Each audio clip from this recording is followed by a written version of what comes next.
Hi foodies, let's make a delicious stew beef here using local fresh beef from our butcher. This is my favorite meat. Let's get started. So here is my onion, my beef bouillon, my green herbs, my tomato. I'm using an ugly tomato with full of flavor. My fresh herbs and some dry herbs, some green chilies and that pimento pepper from the beautiful island of Trinidad, and my ginger garlic paste. So here is my cubes. I like to season them with just a little ginger powder and salt and give it a good boil for like 50%, and we're going to reserve that liquid in here, that broth. So in my granny pot, this is a guila grandmother-in-law pot. There you go. Yep, I got it right. Add some ruku oil and all our puran in there. Now let that cook for a good 2-3 minutes to release its lovely flavors. Our little infusion there. Now let's add that ginger garlic paste and let that cook for a little minute or two together with the green herbs and my green seasoning there in that cube. Let that cook and release all its flavor to infuse into this lovely stew beef we're making in here today. So in goes those diced ugly tomato that is so fleshy, juicy and full of flavor. Mix that in. Now let's add our beef tastemaker. We're going to put that in and let everything cook nicely and release its flavor, marry each other in that pot and know each other.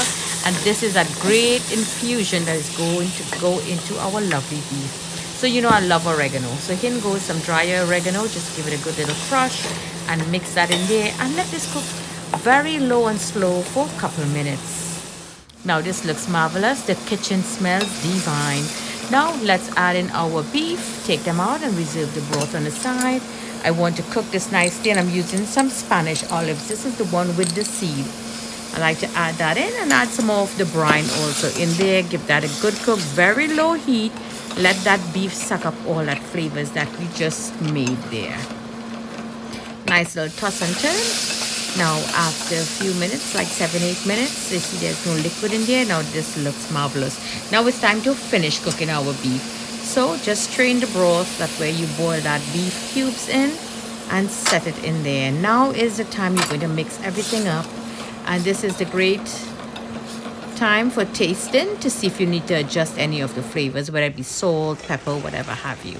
So after 25 minutes, low and slow. It could have been done earlier, but I want to do it low and slow so we could capture all that lovely flavors into the cubes of the meat.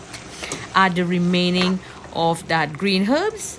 Mix that in very nice, turn the heat off, and now we're going to add that cover on the pot. Cover that pot tightly and let it sit on the side and infuse with all that lovely flavors in there. So what pairs well with our stew beef? Well, my husband is Spanish, so we're going to be using some arroz con habichuela.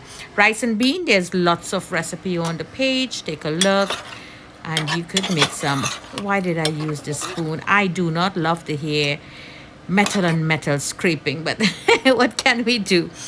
Add that lovely beef in there and set it on that plate. Look at that, fit for a king and a queen. So let's pretty up this lovely dish. Rice and bean pairs well with that stew beef. Add some sweet plantain, that's the yellow one. A little fresh salad on the side. What more can you ask for?